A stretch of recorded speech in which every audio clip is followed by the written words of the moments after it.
So I used to be Jajian, and at the same time, I'm also Ngangalito who sings in there. Who sings? So I'm the one who's going to win the show, and I'm still the one who's going to judge. So.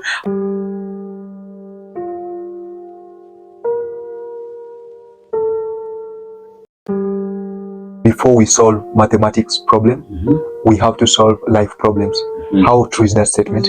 There's an individual who is taking part in this school. So the experiences need to be defined. The attention needs to be there if you teach them. So life problems might be a lot. And so it's a question, how can we be able to quiet the noises in our lives for us to be fully present? I think that's what most teachers lack. So what I do in my classes, every time we start by, how has your week been? Every Monday, how has your week been? And what are you expecting for the week? So one, you already get them to think that you already value their personal well-being before you can actually do the teaching that you want to give them. So they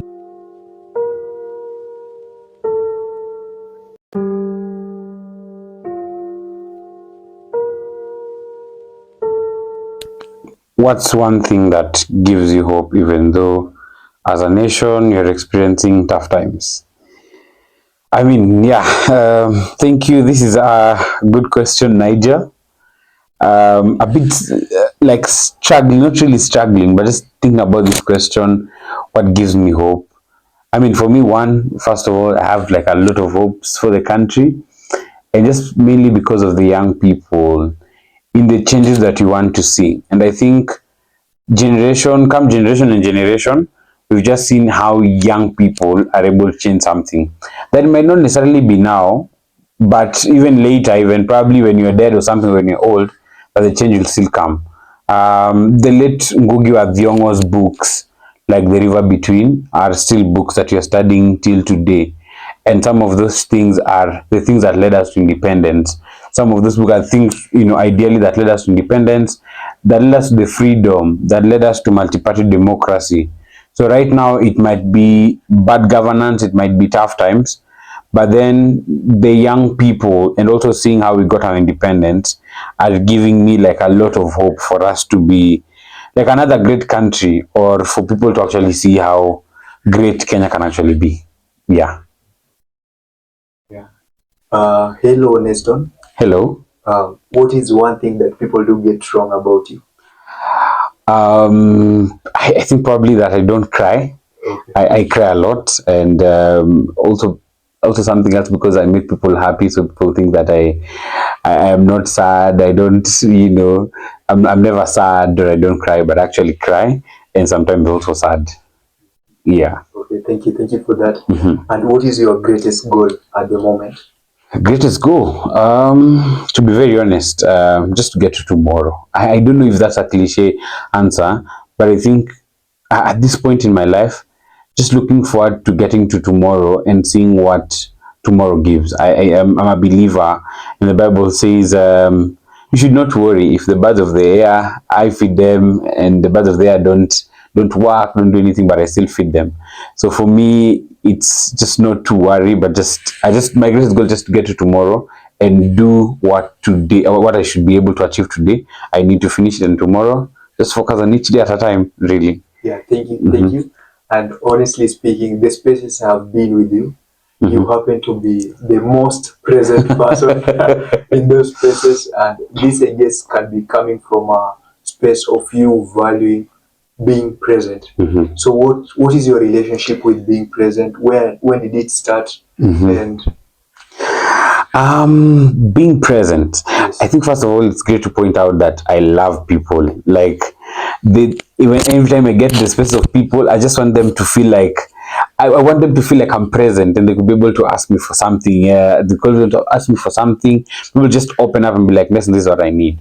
And I think me being present started probably at a very tender age. Probably around like in class 3, when I used to do poems and shairis, and people used to clap for me like, "Hey, Neston is doing a great job." So I think having that confidence since I was very young and getting to see people appreciate my art just wanted me to be like fully present. And I think I've grown with that. In any space that I'm not fully present, or not just present, but people also noticing that there's a guy who is present here, I think that those spaces that I don't really thrive in. But if you any space that I thrive in, I must be fully present. I love people, and I think people are such amazing things. If you are like study of people in general, I know there's anatomy, but I just want to study people and their art and what really makes them who they are.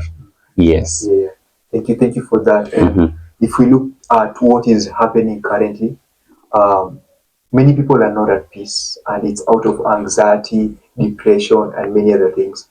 And I feel like maybe by being present is one of the way of like killing that energy.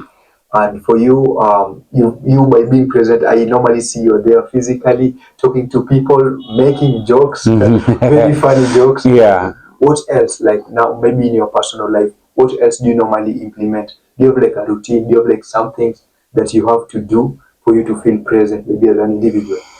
To be honest, I really thrive in a lot of unstructuredness. Like, people say that life is full of madogodanyo. Like, it's never like a one-way thing. It's everything around, but at the same time, just heading to the same destination. And I think with whatever is going on in the world, I realize that even some young people don't even know what is going on in the world. They don't know, what's going in our country. Currently, we have the finance bill. They don't know what it's all about.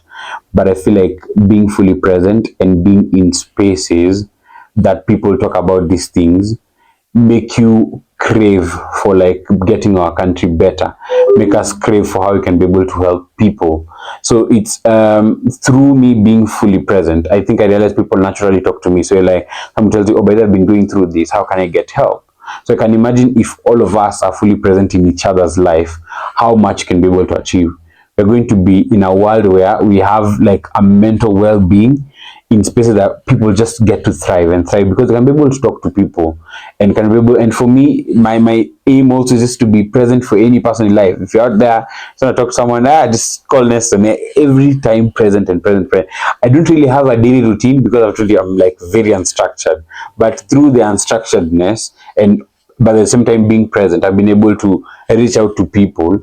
And now all people in all walks of life, people are afraid of me. Probably just like the guys that are a bit like chilled because I'm not really chilled. But then the guys who are out there and want to talk to people, they really find that amusing and just get in their spaces. Yeah. Yeah, thank you for that.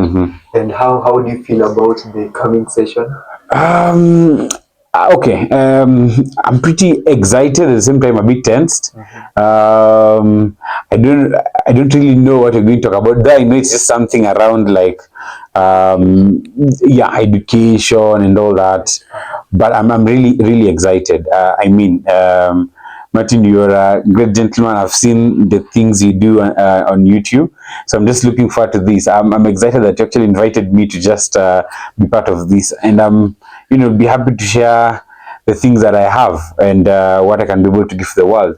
I mean, the biggest aim is through this channel, we can be able to see people grow and get to see that you not any person is perfect, and through those differences and diversities are the things that make us the people we are. Yeah, thank you so much. Yeah, you're welcome. That was perfect. All right. Hello, wonderful humans. Welcome to Modern Day Campfire by your host, Martin Sambia, where we advocate for mental health through visual arts and talks.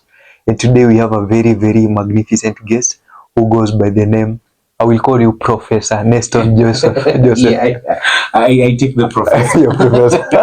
Thank you. Karibu. Thank you so much. Karibu sana. Asante. Yeah. And to my audience, I know not all of them know you. So like maybe if you could just take us an introduction of yourself, maybe a life story from birth to how you find yourself in Modern Day Campfire studio. Wow. From birth. Thank you so much, Martin, for having me here. It's a pleasure being here and for you to host me. This is an amazing space, and I love the art that's behind us. It's amazing. Thank you. Neston is a boy. Let me use a boy, but okay. And this context, a man, born and raised in Nairobi. No, not that it's like a big deal to be born and raised in Nairobi, but yeah, born and raised in Nairobi. Neston is a teacher. Neston is an actor.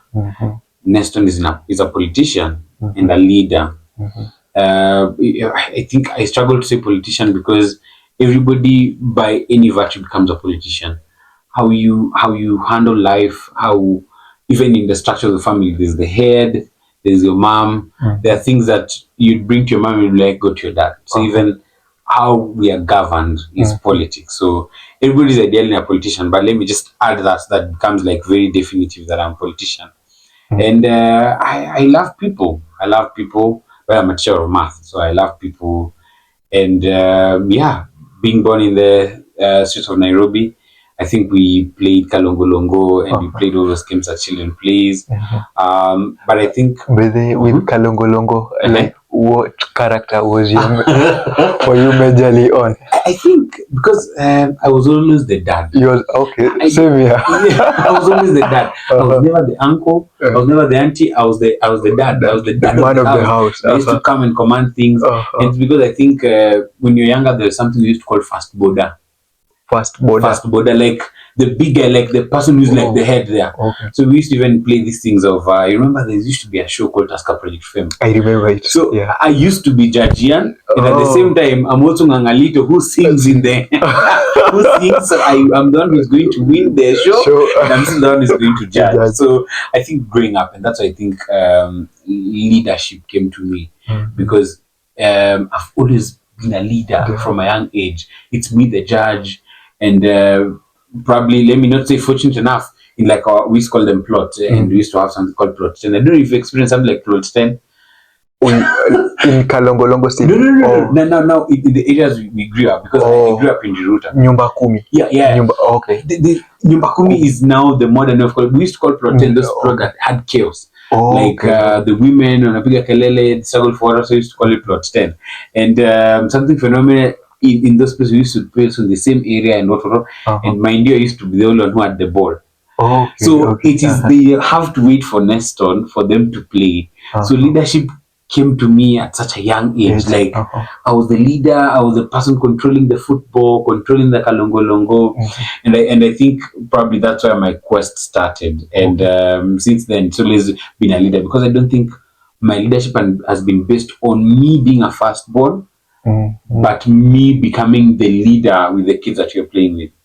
I don't have a big gap with my sister, probably like a year or two, so we were probably like raised more as twins. And I think I got the pressure of being a firstborn that I did like it. Trust me, even when I'm growing up, I don't I'm always afraid of having a firstborn boy because of the pressures boys get by being firstborn. Because I don't know, girls are really very sharp. I don't know if it's a fallacy, but girls are really very, very sharp. So if you have like a sister or a brother who you have a small gap with, girls tend to grow faster. So my sister was faster in walking, was quicker in going to school, in all that. So in decision making also. Even in decision making. Less problems, compared with the guy. And you see now, in as much as we are like Gen Z, as we term them, in as much as we are Gen Z, I feel like there are, what do you call it? When we were growing up, it was the expectation of a boy to be like this, like this, like this. So for them, they're not like pressured a lot to become who they want to be. They're just left free to become who they. But then your journey is like tailored to become a certain way. Yeah. Thank you. Thank you. That is quite an introduction. And today we are going to do something different. We are going to talk about education. And we are just going to be everywhere, but and we hope you're going to connect with that. But before we go to that, I just want to ask to go back now to your journey specifically. How has your political journey been? How has your journey as an actor been? And how has your journey as a teacher been? Wow. I don't want to be so proud of myself, but I don't think it's every day you get somebody with 3 hats. 3 hats. So just like you said, I'm a teacher, I'm an actor, and I'm a politician. Probably I can replace politician with a leader, and then this is in that context. I started acting when I was very young. My mom was with a church goer, a very staunch one. So I don't know, in the previous times when you're younger and then you had active children, it sort of told people that you raised well. So my mom took us to church. So I think what my mom first did, we used to learn wedding songs. And then we present them to people. So we go to people's weddings, our friends' weddings, and then you're like singing there, and singing like wedding songs and all that. And then I think we also grew that sense of like learning poems. Me and my young sister used to create poems for ourselves, write scripts on our own when you're very young, like around class 2, write poems for ourselves, and then we present them. I think particularly there was this poem for AIDS that we had. At that time, HIV and AIDS was like a big thing. So we wrote like a script for like a poem for AIDS and started presenting it to people. So what used to happen is we used to like churches used to come for us and tell us, you're going to represent us today, you're going to present us today. And it's been And was there credit on that? now I'm coming to credit. Okay. So I think it got to a point. There are some guys who were coming to Kenya from Australia, and so it was a church thing, and then we were supposed to present, and we presented like 2 acts that of just 2 people, and then another poem. It was so amazing. So they were white, and then they came to Kenya like, hey, all those people who are so powerful in like they're speaking, their aura, and they like sponsored us, give my dad money to come and like pay for high school fees. So you can imagine my dad never paid for high school fee because courtesy of our talents and gifts. Privileged to go to drama festival when I was very young. I think I'm the only Form 4 in my school who went to drama festival. They said no, Form 4s don't go for a festival. Okay. But me, I'm going. I'm going to act. So that's my journey in acting has been amazing. I've also been privileged to have a cast. So we used to do set books. Privileged to have a cast, and even till now, I'm still mentoring young people who want to be in the field of acting. But the acting is not as simple as people think it is. It takes a lot for someone to just stand on stage through theater or even through film for them to do something. Political journey. I watched my father campaigning for people. I watched him vie, and it just seemed so interesting. But even as I started, I've also started my leadership journey when I was young, and people used to look up to me. The other kids used to look up to me. So politics has been also quite a journey, both in school. I vied in school. I've also vied outside. In 2022, I vied for MCA, though I lost. But it's always been a journey because I'm only like 25, and I vied when I was like 22. So it's been an amazing journey. But this is the first time I've said my age. People think I'm actually 30. So this is the first space I've actually shared my age. So vying into at 22 was amazing. I was under Jubilee, and it's just been like especially when you want change in your political systems, and you don't want like a system for corrupt people. We're in a space where you have opponents who are giving people money, are giving people what they're promising them what you like. What I want to do for you is this and this and this. So telling them of what they should expect for the future. But then for most people, and that's why Kenya ideally doesn't really thrive when it comes to politics and all that, because they look at now, in the sense it's like, we're going to give you our vote and then not going to do anything for us. So it's better you give us our money now before we need later. So even for me, it's just the aim of also changing the politics and how political systems that we have.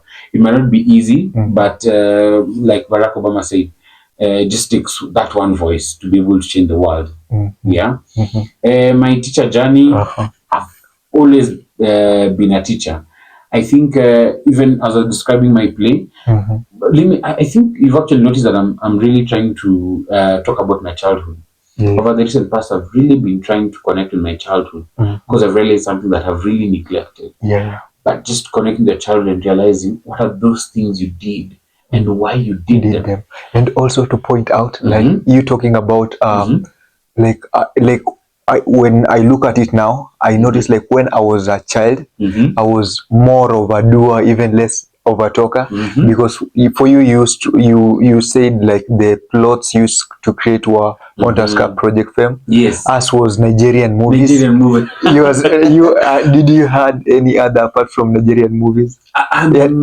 Soap operas. Soap opera. Yeah, Yeah. I guess we did that too. And Pia, like that is where I like now I'm noticing that is where my leadership journey started with, and it has been going down. Yeah. And that one was the hyper actualization was on top notch implementation, because I remember there were those plays that wouldn't happen if I wasn't around. You weren't around. Exactly. Yeah, being around, I'll choose a wife, I'll choose the kids. I will, yeah. Okay. And you see, and it's not just on the positive side. I think I've realized even there's some negative things in my life. Okay.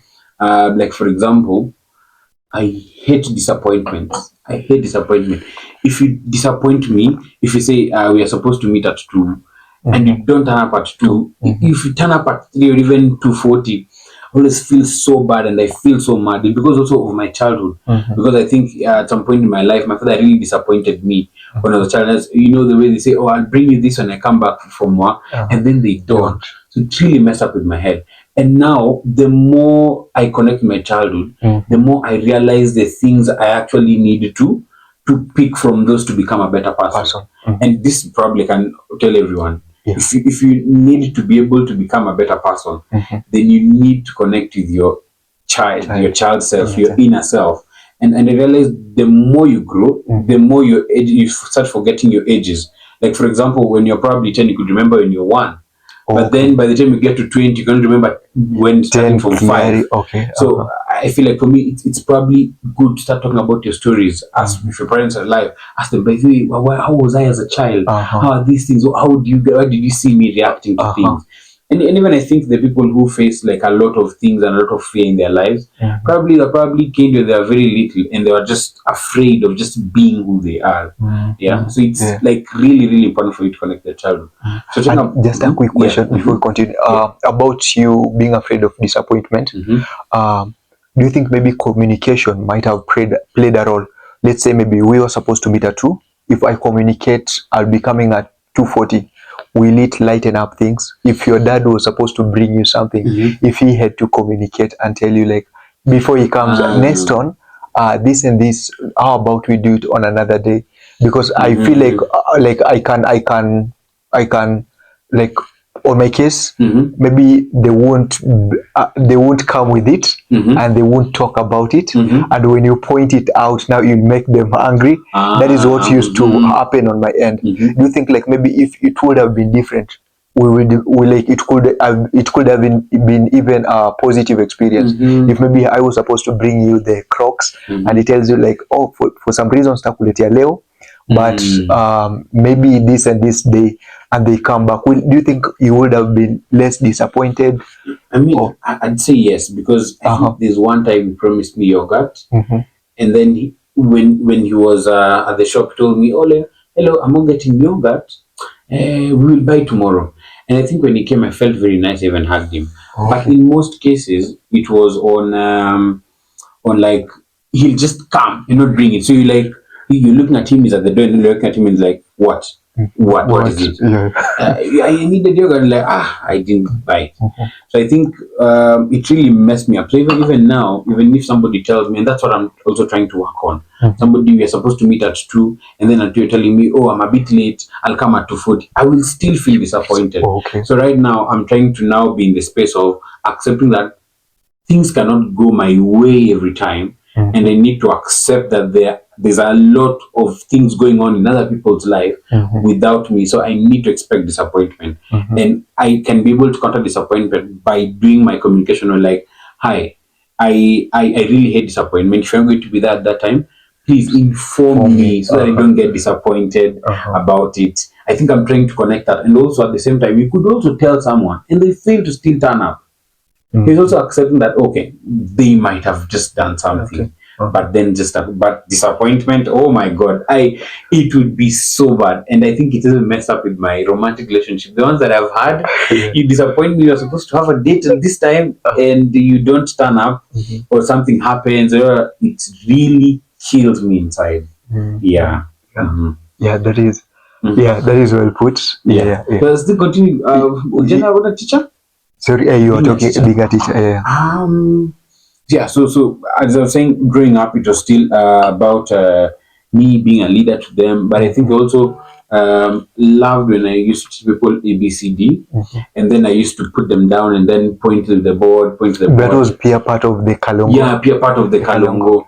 So my dad was a teacher, but at no single point in my life had I ever thought that I want to become a teacher. I never thought I wanted to become a teacher. So I think connecting my childhood currently, I still feel like there are still points I used to teach people ABCD, or when I was in class 4, I used to take class 1 people and then I teach them times 1 table, times 2 table.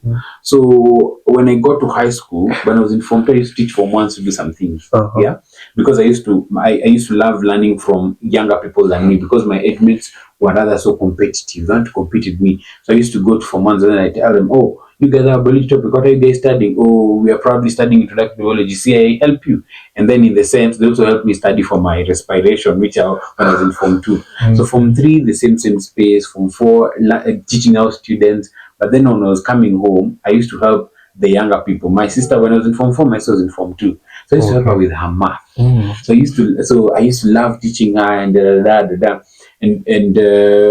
even when immediately I left high school, we formed a school and started teaching like people. So teaching has always been like in me, and right now it's exploding. It's actually the main thing that's giving me income apart from anything else that I do. So it has always been a passion. I've never studied to be a teacher, but it's always been a passion to teach kids. During COVID time, I taught about 265 kids. Okay. 200 at a go, or like? Yeah, so we separate them into forms, Form 1, Form 2, Form 3. You remember during COVID times that people are like, wherever you are, you just need to stay there. So ideally what happened is I went to a community in Homa Bay, and then we started teaching small kids. We used to teach like 5 kids, 2 kids. And then ideally the parents of that community said, if you guys are teaching this well, so we used to be like a couple of teachers, why don't you come and like this school that is around here, because there's no school going on, why don't you come and put these kids here and then we pay you guys something? And it was amazing. I learned a lot from those kids.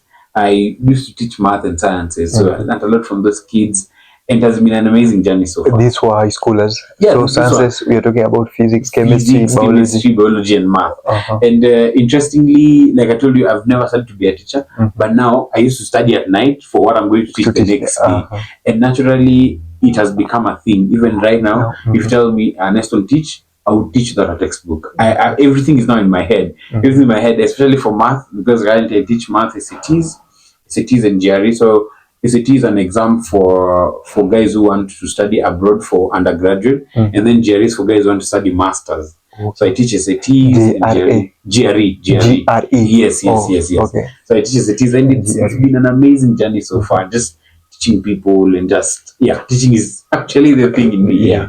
Yeah, talking about teaching, there is this quote that when we were having a conversation, you mentioned, and it stuck with me. Before we solve mathematics problem, we have to solve life problems. How true is that statement?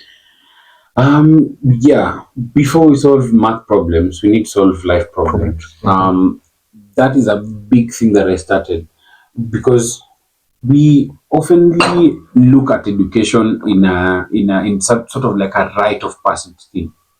Like we need to come to school, study the physics, and leave. But there's an individual who is taking part in this school. So the experiences need to be defined. The attention needs to be there if you want to teach them. So for me, and I'll share a screenshot of one of my online classes.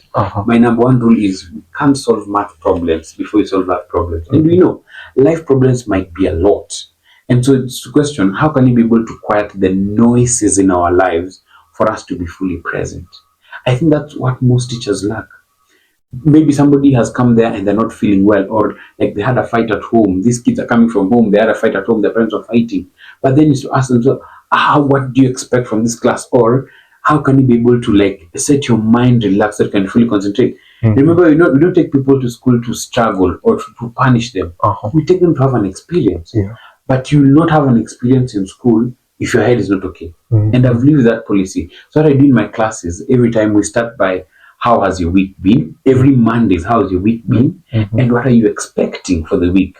So now people will tell me, oh, we went with my friend got hurt, and what are you looking forward to? And then so mine is to ask questions. So how can you be able to help your friend right now? Are you going to visit them? So if you're going to visit them, have you planned on it?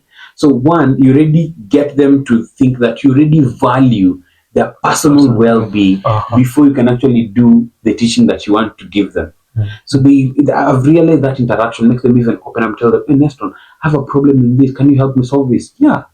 Because every single life problem has a solution. You've just not arrived to it yet. If it doesn't have a solution, then how can you be able to say, let's put this aside so that you can solve this one first? And even exams should be that way. Like, that's why you're given a full paper exam. You're not given, like, you do one question, then you give another one. If you cannot solve this, then go to the other ones. Because if you don't, then you're going to have like 50 questions unanswered because you're still struggling with number one. So it's that. And I think I work with that with like every journey of my students. And also ask them, what are you looking forward to? So they can be able to be part of your journey and ask you, if you're looking forward to doing 10 mathematics problems tomorrow, how can I be accountable for you? Yeah. Thank you. That is well put. And let's say maybe to a 3-year-old, I know you're not watching, but I wish a 3-year-old was watching. If you were to define what education is to them, how will you define it? Education. Education is probably an experience.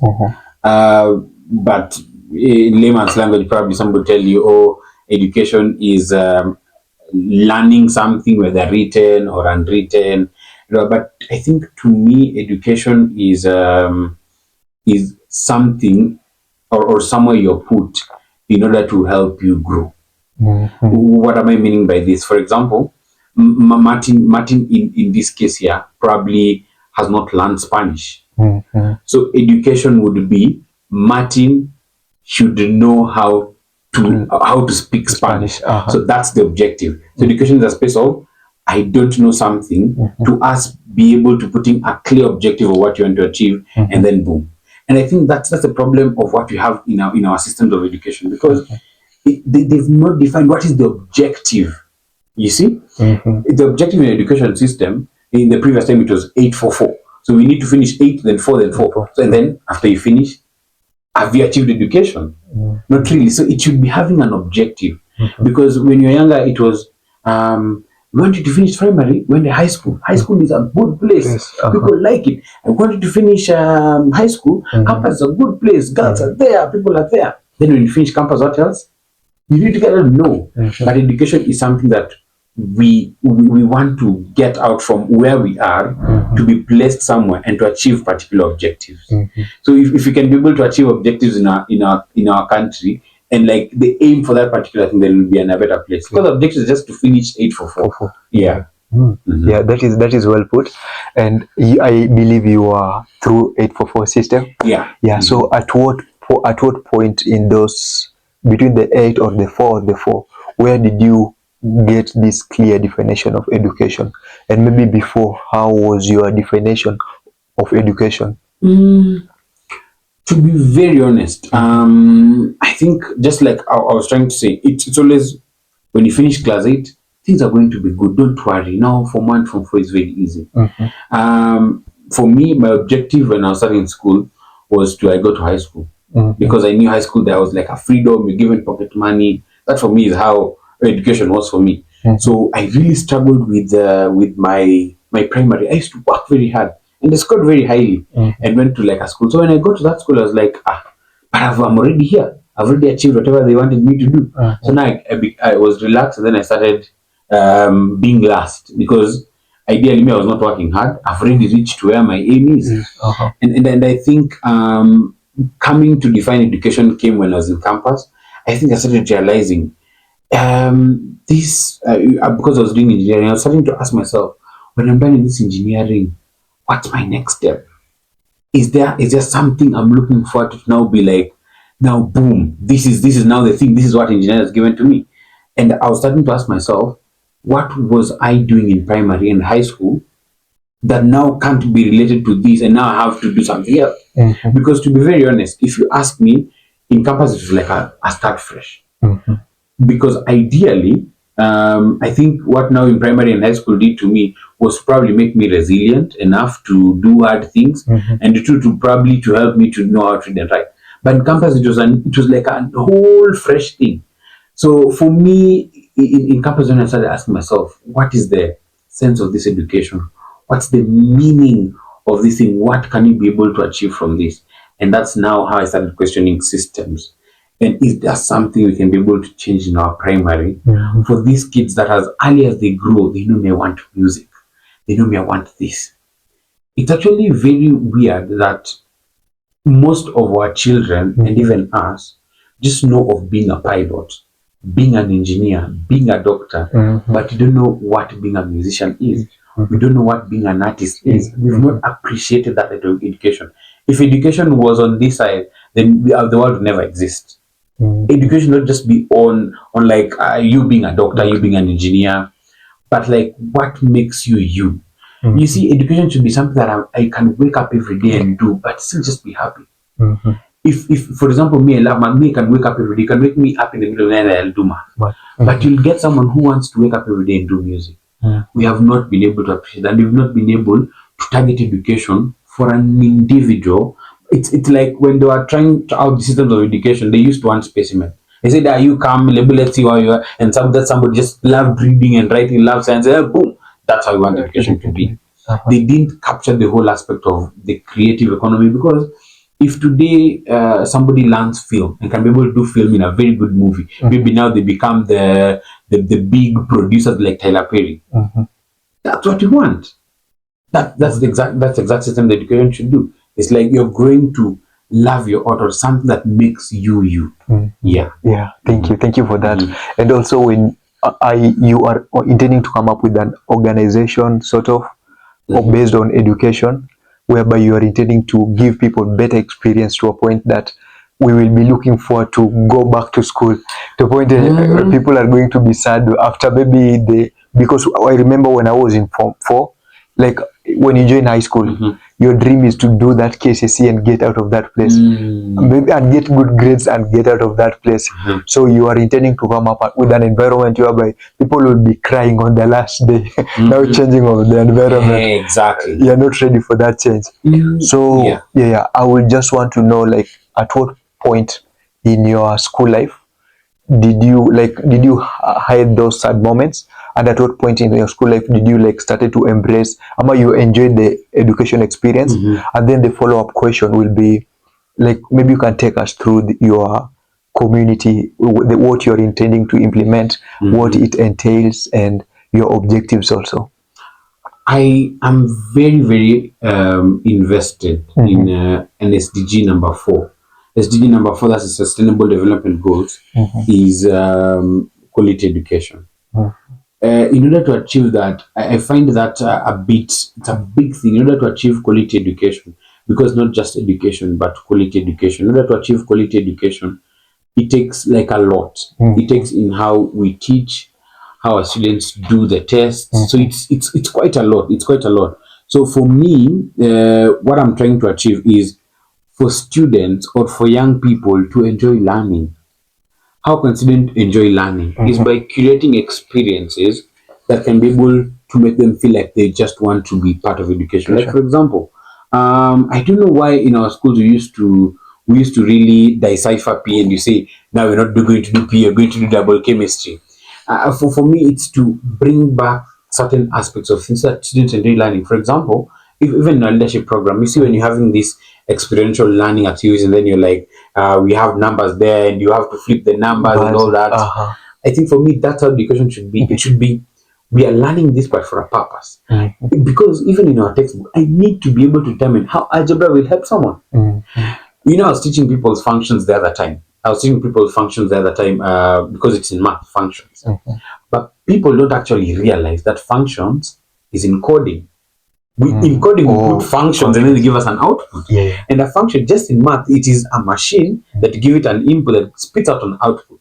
It's done in computer science. So somebody who is passionate about computer science, if you're telling this child about functions as early as maybe class 3, class 4, that these are the things that when you want to become, you need to know functions.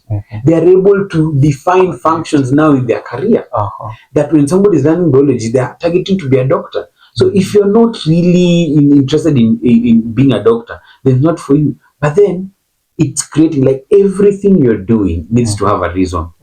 And this is why people say you need to ask questions. You need to question systems. Why am I doing algebra? Why am I doing equation of a straight line?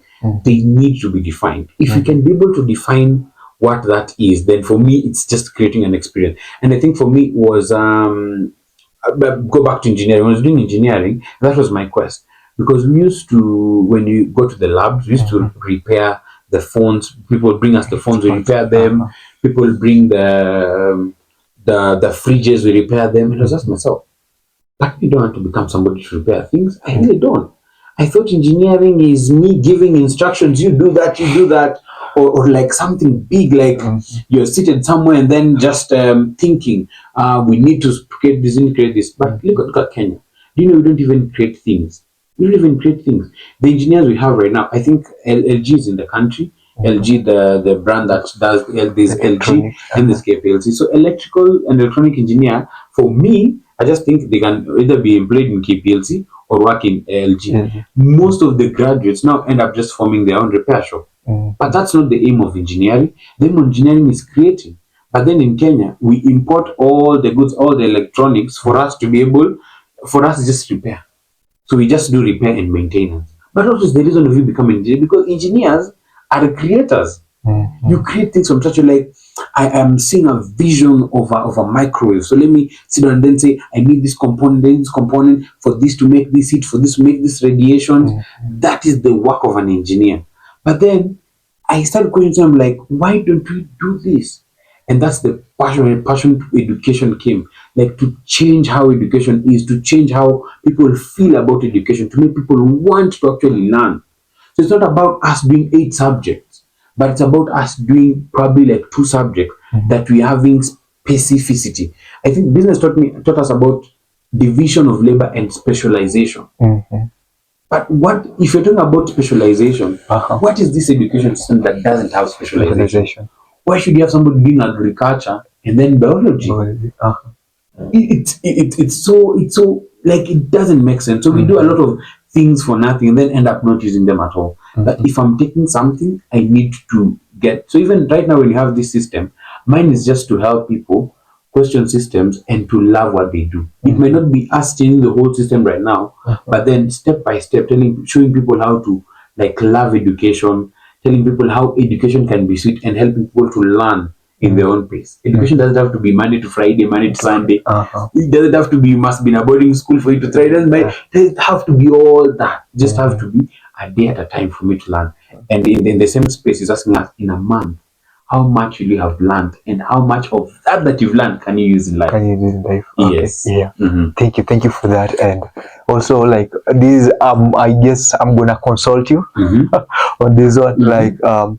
Like from what I'm getting, the way you are defining education, like, the completeness comes when you are able to specialize and be able to organize that knowledge in an intelligent manner. So, like, if you look at something like maybe Modern Day Campfire, where it is today, I would say, like, it is maybe it is a knowledgeable space, with the things that it entails.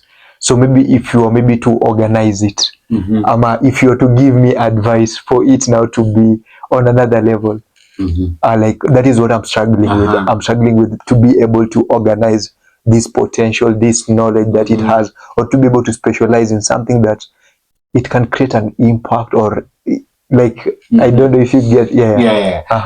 I mean, let me just take this back before I come to that.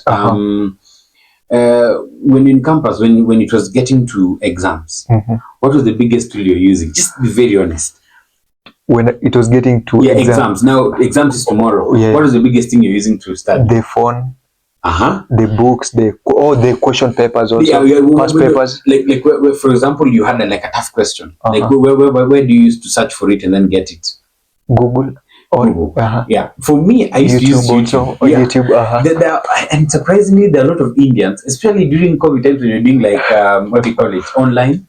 There used to be these Indians, and then you used to get, like, what you're just following what they're doing.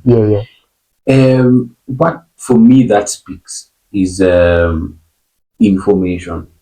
There's a lot of education, and there's a lot of things we can be able to learn from the space that we have. Like education is not one-on-one that I'm coming to teach somewhere, but you can actually be able to sit in a space and say, this is what I want to learn, then complete. In regards to like what modern day campfire can be able to improve, there's I mean, for what I'm seeing now is quite a big thing, helping people to learn about themselves, like ideally just that. But I think also what you can be able to do probably to improve would be having conversation with people now just not in this space but outside. Every time there's an event or something, you probably ask them like what, like for example, you've asked me education, so it would be Neston has already given this knowledge, but then it's to ask them, but then what do you think about education?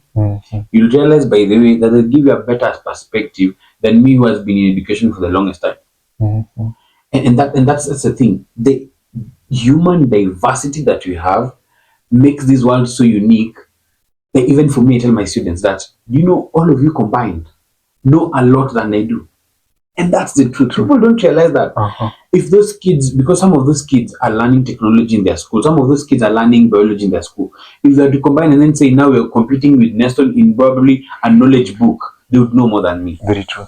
And so I think for me, what Modern Campfire is doing, we should now go back to the people and ask them, now, we did this topic, what do you think education is? And ideally add them to our thing. I think also what probably could be is now, because it's Modern Campfire, we were talking about it the other time, now to actually bring the campfire to life. Like now us having like a fire lit up, and we just talk about our experiences and our knowledge and our feels. Sometimes I realize it's actually until I speak is when I realize that, oh, you're actually going through the same thing as I do. People go through a lot of things when they are alone. But then in a group setup, then you ask ourselves, in a group setup, somebody says, oh, by the way, I did this. And like, I did the same thing. So what do you think of it? So even for me, one day probably you should have a podcast of a round table, and it's that we now have people speaking on the same thing, but at a go, it will be so amazing. If you have an actual campfire where people can be able to come and just experience that fire together and talking about ourselves and how we can be able to improve ourselves and just take the next step. It doesn't have to be like, now we are from earning 10,000, we're now going to earn 1 million. It's just the next step. And Thank you for that. I guess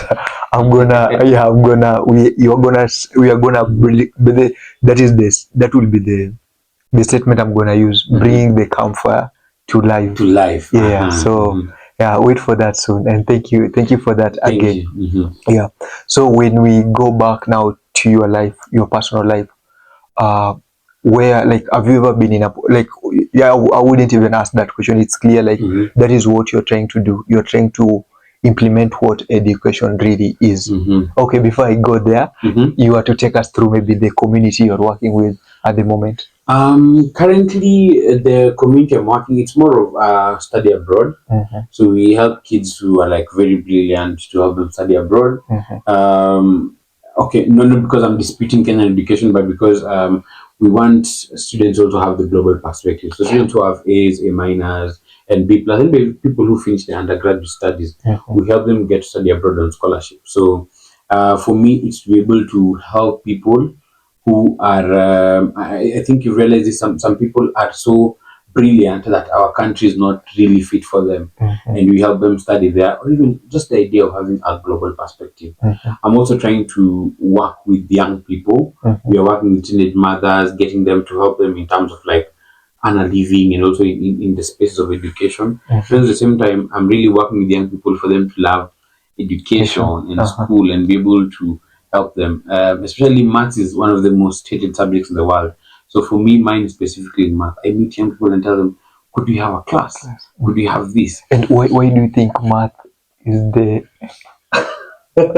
I just think it's how it stopped, to be honest. Okay. It's just how it stopped. Math should be very, very sweet.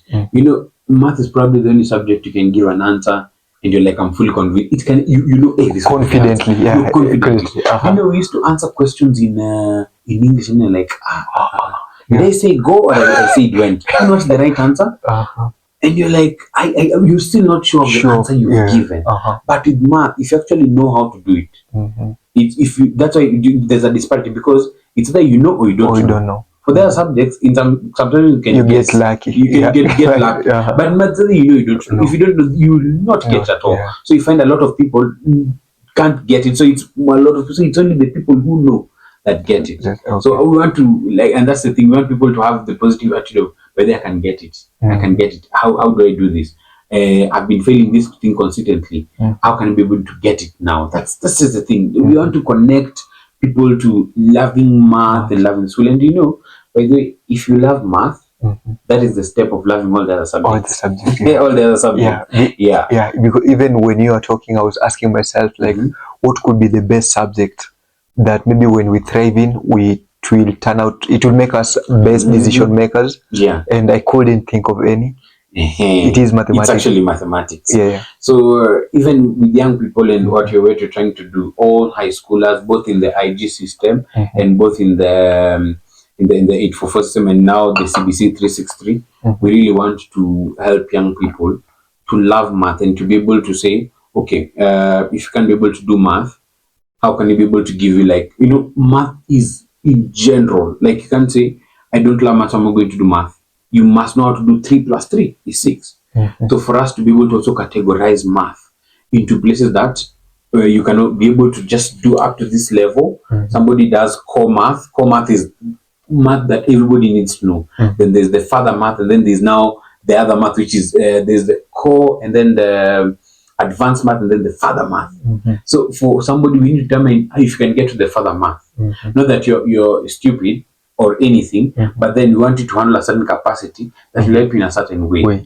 There's nowhere I would teach somebody who wants to do music, I teach them calculus. It will be able to help them. But then somebody wants to do space engineering, or probably like something to do with maybe mathematics in general, they would need to do further math. So it's determine what math is comfortable for you. Can be able to do this. And also to be able to, we always like saying, I tell my students, get to your limit. I want to know your limit. Don't limit yourself. The moment I can be able to see you've done it to your capacity, then I can be able to know how to help you. And also putting education in an individual way. That this is Martin, his journey looks like this. It might not be the same as Neston, but you need to appreciate Martin's journey in this particular way. Thank you for that. And when you look at the way things are, is there hope for this journey that you're taking? Wow. I don't want to look hopeless, but what you're having in Kenya right now is a big confusion. I think one, they started with, oh, math is not important. Two, they started, oh, we are having CBC. Currently, it's at CBE. I just think the people we put to implement these particular things are not that they're not capable, but they're not having the thinking of how this is going to affect generations. They're thinking of, how can you be able to get money out of this? I assume just thinking of how can you be able to get money out of this, but we need people who have the passion of education to implement other things. 363 is a very good system, but then whatever we've already implemented so far is not something that I'm not able to say it's like a good thing or like something that is good. Because one, we need the other day they didn't even put a budget for like basic education. They're now saying education will now no more be free and you have to pay for education. So still, there's still some gaps. We need to train our teachers on how best to teach these kids, on what to even teach, on how the school should be. You know, I actually realized something.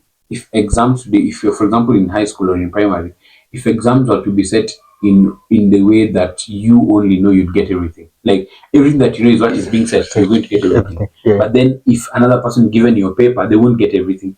That's true. You don't get everything. So the education, we don't want to tailor it in a general way, but to tailor it in a student specific. Like all of my students are number ones. And number ones. This is that you are number one in this, you are number one in this. So we can't tailor an education for one individual. And that's what I love about US education. US education, there are some schools that allow you to tailor your own major. Like you can find someone doing computer science, like women and gender studies. They tailor their own major. So if you find someone has a degree in computer science, women and gender studies. You see how amazing that is. So I can be able to, you see, like for me, I love acting, but I also love a teacher. So I can do education and theater arts. So I have a degree in education and theater arts. So it's a beautiful thing because it allows you, and in fact, they actually allow you to declare your major in third year. So you can get in, probably you're doing engineering, and then you find engineering is not something I want. You change it until your third year. So what you do in the campus, you pick units that you love, like you can pick music, pick swimming, and what, until you find the thing that you love. That is the education for me that I'm looking forward to in a country like Kenya. It's going to take time, but we say that change, even if it is small, just take the step. Take the step until you get to achieve the space in education. But in my space, every person I get, I tell them, you focus on this, I think can be great at this, and then help them. Yeah. You know, if we do that, you're not going to have a lot of career sessions that we have with people. People are going to be like, because the system has been tailored for you to find whatever you have. But still up to date, we still have people just talking about careers. You know, yeah. Tomorrow, you'll be on Thursday. You'll be on TV 47. Yeah, I'll be on TV 47. Now in my political side, we are going to talk about budgets and the finance bill. So I'm looking forward to that conversation. We really want young people to be able to know what this education thing is, what these budgets are, how do they look like.